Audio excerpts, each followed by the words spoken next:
Hola, ¿qué tal? En esta oportunidad y en el marco del proyecto de nombre Análisis, Estudio y Difusión de Jurisprudencia de la Corte Interamericana de Derechos Humanos, que está a cargo de la doctora Krupskaya Ugarte Boluarte, me es grato dirigirme hoy a ustedes para poder comentar sobre el caso de Argentina versus Spoltore. Comencemos.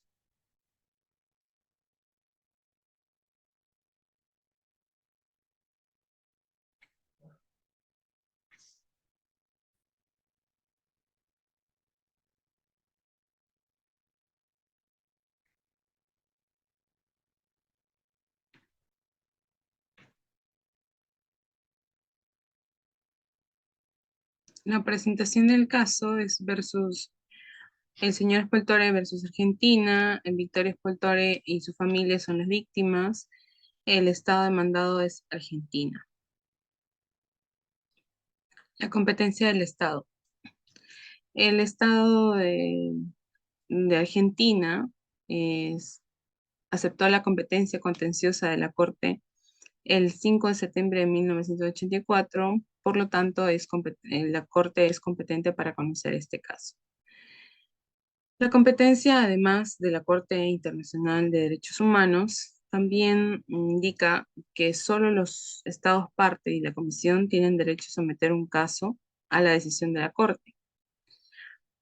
También, para que la Corte pueda conocer cualquier caso, es necesario que sean agotados los procedimientos previstos en los artículos 48 y 50. La Corte tiene competencia para conocer de cualquier caso relativo a la interpretación y aplicación de las disposiciones de la Convención que le sea sometido siempre que los Estados partes en el caso hayan reconocido o reconozcan dicha competencia. Entonces, la Corte interviene en casos contenciosos que regulan el artículo 61.1 y el artículo 61.2, como también en los casos mencionados en el artículo 64.1 y en el 64.2, denominados opiniones consultivas. Pasamos a los hechos probados. El 1 de septiembre de 1963, Victoria Spoltore, en este caso la víctima, empezó a trabajar para la empresa privada Cacique Camping S.A. por más de 20 años. En 1987 cesó sus actividades laborales. Durante este periodo se desempeñó en diversos cargos, tales como operarios, ayudante, contador, cortador, ayudante capataz, jefe de corte y finalmente capataz. En 1984, el señor Spoltore sufrió un infarto durante su jornada laboral dentro de las instalaciones de la fábrica. A los 6 meses se reincorporó y a sus actividades comunes en su misma condición laboral. No hubo ningún cambio de condiciones laborales. En vista de la situación, el 24 de octubre de 1985 tramitó su jubilación por incapacidad ante la Caja de Previsión para la Industria, Comercio y Actividades Civiles. Dicha prestación previsional le fue otorgada después por dictamen de Junta Médica. El 11 de mayo de 1986 sufre otro infarto. El 21 de julio de 1986 finalmente le dan la incapacidad del 70% a través de este dictamen de Junta Médica.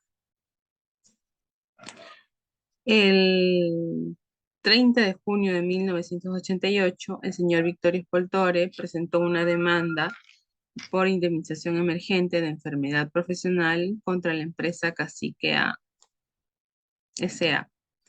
Se tramitó ante el Tribunal de Trabajo número 3 del Departamento Judicial de San Isidro, provincia de Buenos Aires. En dicha demanda, el señor Spoltore argumentó que el desmejoramiento de su salud tenía origen en la actividad laboral por el que desempeñaba en la planta industrial de la demandada. A raíz de dicho desmejoramiento, empezó a tener un trato hostil de la empresa.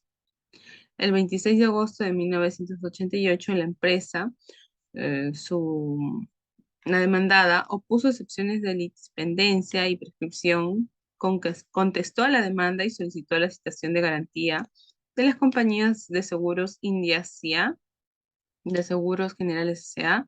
y Sud Atlántica CIA de Seguros S.A., en razón de contar con contratos de seguro por riesgos de trabajo con dichas compañías. El 5 de octubre de 1988, el Tribunal de Trabajo rechazó la excepción de litipendencia y dispuso que la excepción de prescripción sería tenida en cuenta en su oportunidad. El 18 de abril de 1989, la parte demandada solicitó que se citara una nueva aseguradora llamada Suizo-Argentina Compañía de Seguros S.A. Dicha empresa compareció el 17 de octubre del mismo año. El 30 de noviembre de 1989 se abrió la causa a prueba. En esa fecha se designó la primera audiencia para el sorteo de un perito contador y un perito ingeniero de seguridad, cuyas designaciones tuvieron lugar en 1989.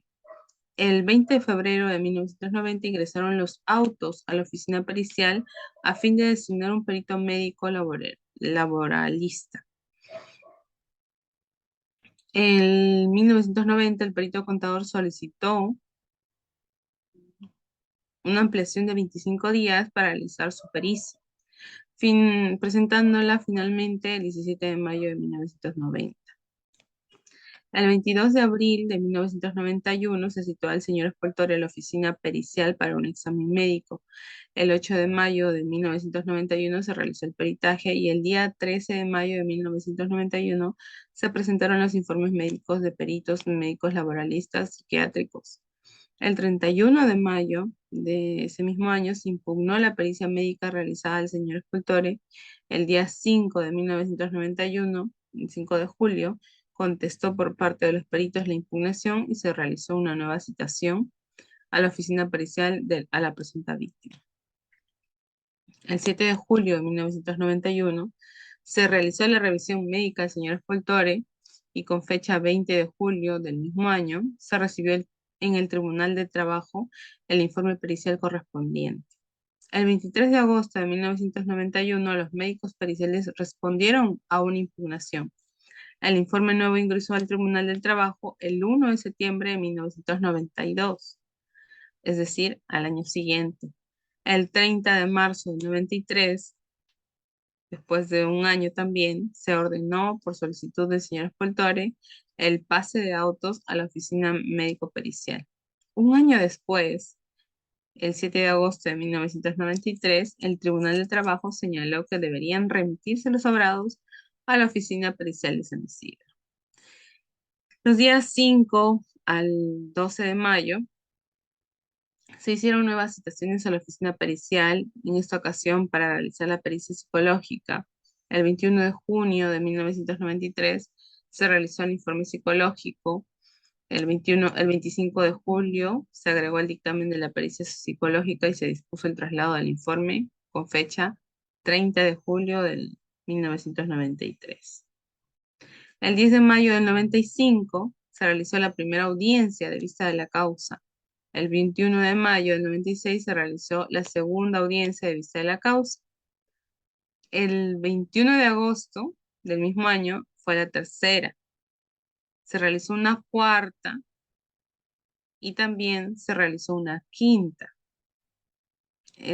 La última, la quinta, finalmente el 3 de junio de 1997 se realiza la sexta audiencia de vista de la causa.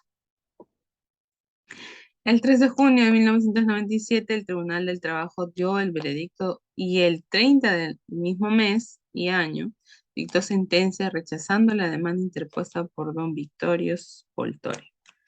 Las razones por las cuales el tribunal rechazó la demanda fueron que la cardiopatía que afecta al señor Espoltore no encontraba ninguna vinculación con las áreas que desempeñaba.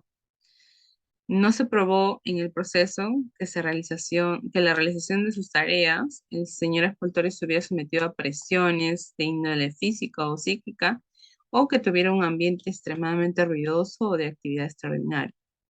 Por otro lado, también se indica que no probó que hubiera sido objeto de malos tratos o agresiones de parte de sus superiores o personal directivo.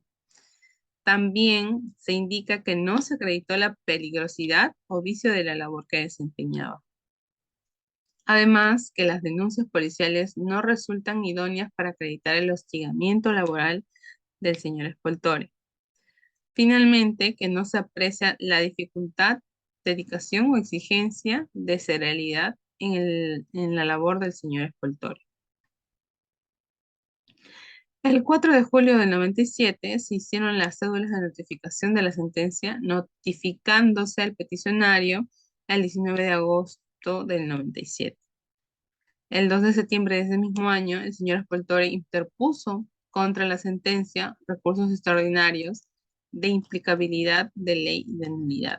La admisibilidad del recurso fue decidida el 4 de febrero del 98. El 25 de febrero del 98 se recorrió traslado al Procurador General. El 16 de agosto del 2000, la Suprema Corte de Justicia de la provincia de Buenos Aires rechazó los recursos por considerar, primero, que lo alegado por el señor Spoltore ya había sido objeto de pronunciamiento por el Tribunal del Trabajo. Segundo, que realmente pretendía el señor Spoltore era una nueva revisión de los hechos y el derecho de la sentencia impugnada, propósito que excede el ámbito de aplicación del recurso extraordinario de la inaplicabilidad de la ley. Que el recurso interpuesto por el señor Spoltore resulta inadecuado para atribuir menoscabos de garantías constitucionales. Finalmente, las partes coincidieron en afirmar que el 16 de septiembre de 1997 el señor Spoltore presentó ante la Inspección General la Suprema Corte de Justicia de Buenos Aires denuncia disciplinaria por la demora y negligencia en el proceso por parte del Tribunal de Trabajo. Esta denuncia fue resuelta casi 2 años después. El 16 de abril de 1999, en esa decisión se determinó que aunque existió demora, únicamente había un llamado de atención a la Secretaría Tribunal de Cuestión como consecuencia de la demora de remisión de la causa a la asesoría pericial y del trabajo en la confección de rúbrica y cédulas de notificación.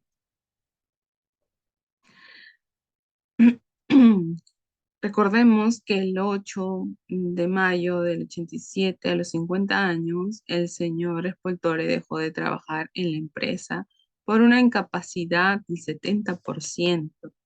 Y finalmente el señor Spoltore falleció el 29 de enero del 2012. A continuación vamos a ver un pequeño extracto. El 23 de enero del 2019, la Comisión Interamericana de Derechos Humanos sometió a la jurisdicción el caso del señor Vittorio Spoltore respecto a la República Argentina.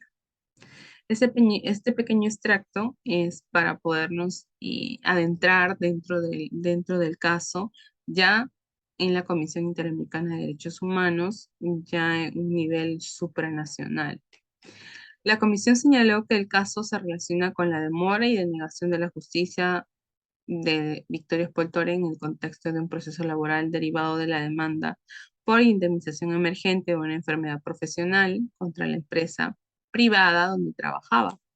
Dicho proceso tuvo una duración de 12 años, 1 mes y 16 días, solo dentro del Estado de Argentina, dentro de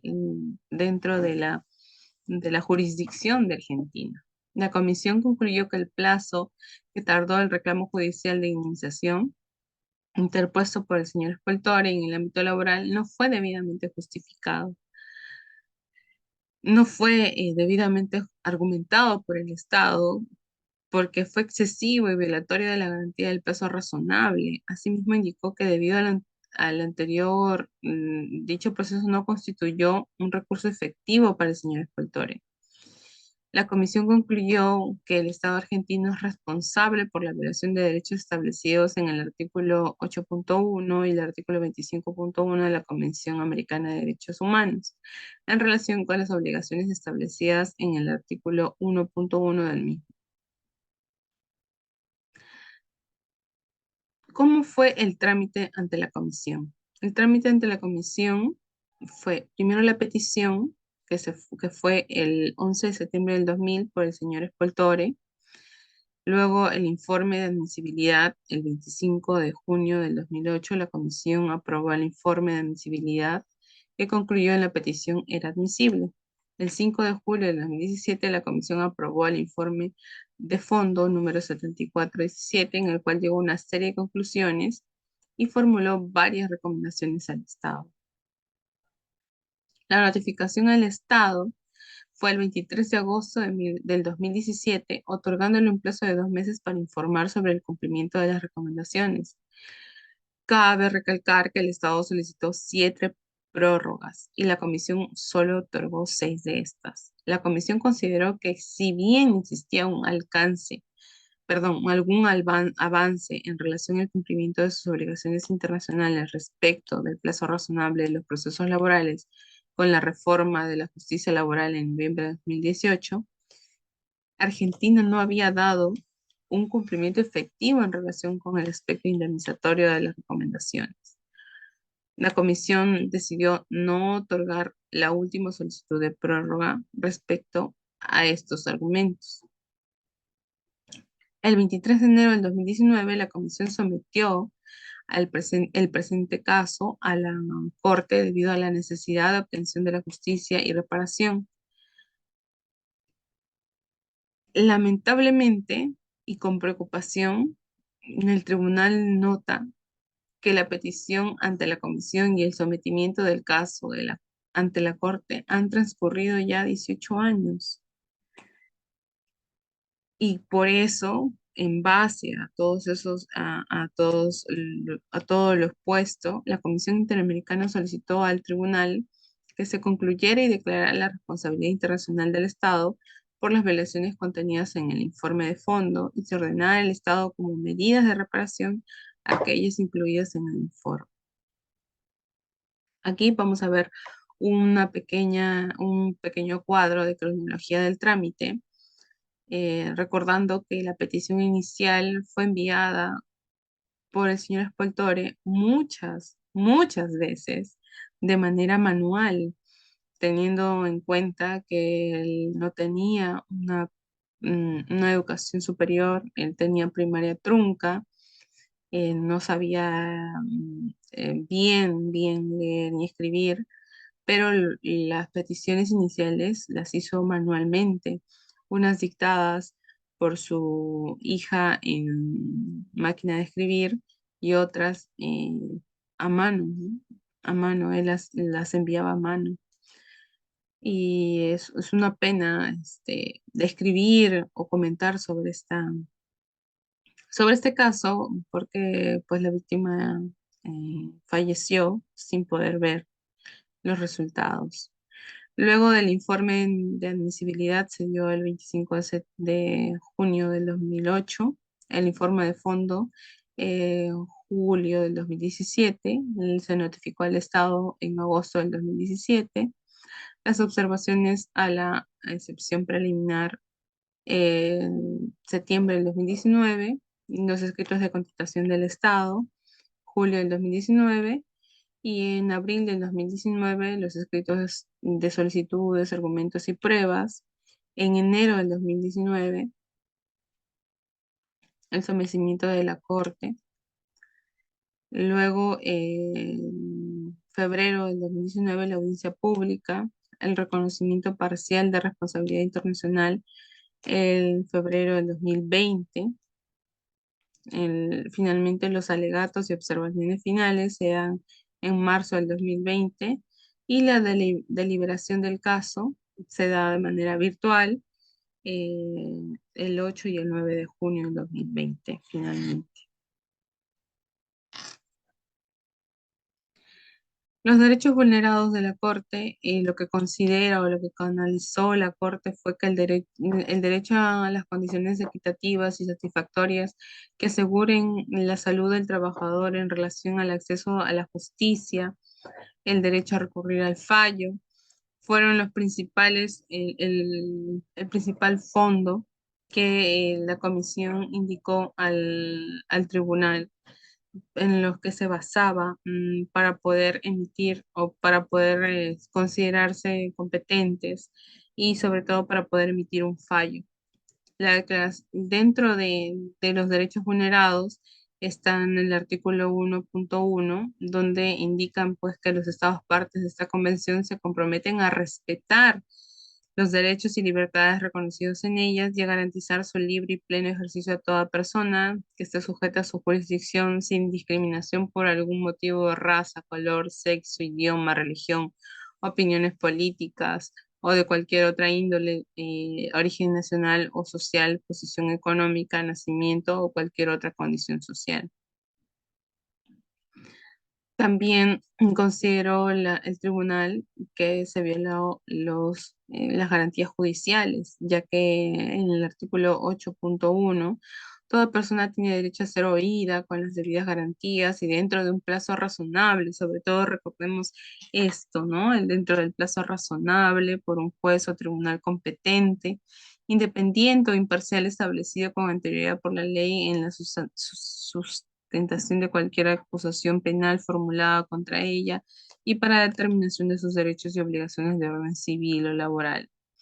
También se consideró el artículo 25.1 con referencia a la protección judicial, que toda persona tiene derecho a un recurso sencillo y rápido o cualquier otro recurso efectivo ante los jueces tribunales competentes que ampare contra actos que violen sus derechos fundamentales reconocidos por la Constitución, la ley o la presente convención, aun cuando tal violación sea sometida por personas que actúen en ejercicio de sus funciones oficiales.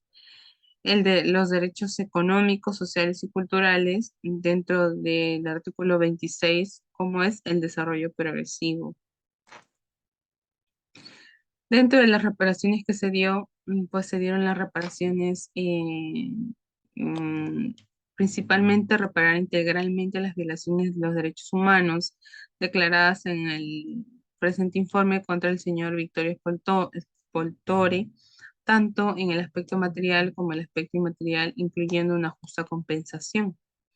El tribunal no, no considero que necesita una indemnización material porque no se pudo comprobar, no se pudo probar el daño material, pero sí inmaterial.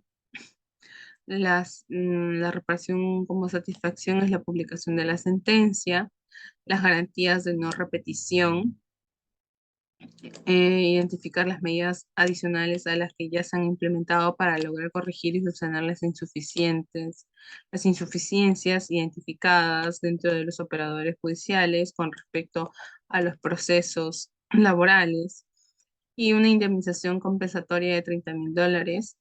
Esta fue dividida entre los herederos universales, los dos hijos del señor Victorio Spoltore y su cónyuge, ya que el señor Spoltore falleció en el 2012.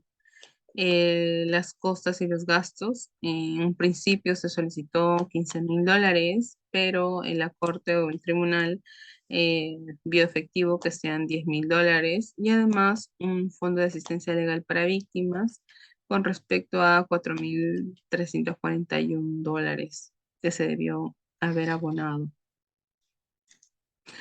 Finalmente, los puntos resolutivos por 3 votos a favor, incluidos la presidenta de la Corte y 3 en contra, fue desestimar la excepción preliminar relativa a la alegada falta de agotamiento de recursos internos, de conformidad con los párrafos 21 y 35 de la sentencia, aceptar el reconocimiento parcial de responsabilidad internacional efectuado por el Estado en los términos 39 y 46 de la sentencia. Disienten los jueces Eduardo Bogrossi, Humberto Antonio Sierra Porto y Ricardo Pérez Manrique, ya que ellos mm, fundamentan sus votos con respecto a que se debió agotar el último recurso dentro de la jurisdicción nacional y además que se debió también tomar algunos derechos laborales que no se han indicado simplemente en la sentencia. Lo que nos han indicado es sobre el recurso, ¿no? Los recursos de la espera, de que no es efectiva una justicia que es tardía. También se declara por 3 votos a favor, incluido la presidenta de la Corte, que el Estado es responsable por la violación de los derechos reconocidos en los artículos 8.1, 25.1 de la Convención Americana sobre Derechos Humanos en relación con la obligación de respetar y garantizar los derechos consagrados en el artículo punto 1 de la misma por violación del plazo razonable en el proceso judicial, en el perjuicio de don Víctor Escoltore en los términos de los párrafos 41 y 45 de la sentencia. El Estado es responsable por la violación del derecho a condiciones de trabajo equitativas y satisfactorias que aseguren la salud del trabajador reconocido en el artículo 26 de la Convención Americana de Derechos Humanos en relación con el acceso a la justicia, reconocidos en los artículos 8.1 y 25.1, así como la obligación de respetar, garantizar dichos derechos, consagradas en el artículo 1 de la misma, sin perjuicio del Victoria Spoltore en los términos de los párrafos 82 en la presente sentencia. El Estado no es responsable por la violación de derechos reconocidos en el artículo 8.2 de la Convención Americana sobre Derechos Humanos en relación con los artículos 1.1 y 2 de la misma, en términos de la sentencia que disienten los jueces Eduardo Biogrossi, Humberto Antonio Sierra Porto y Ricardo Pérez Manrique. Finalmente, el estado de supervisión, las reparaciones declaradas cumplidas, la publicación y la difusión de la sentencia y su resumen oficial, la reparación pendientes de cumplimiento, todavía está la indemnización compensatoria que todavía no se ha dado, las costas y los gastos que todavía no se han dado y el fondo legal para víctimas, ¿no? Están todavía pendientes de cumplimiento que no han sido reportadas a la Corte. Finalmente, muchísimas gracias por la oportunidad. Espero haberles aportado algún tipo de ayuda. Un saludo muy grande a todos. Muchas gracias.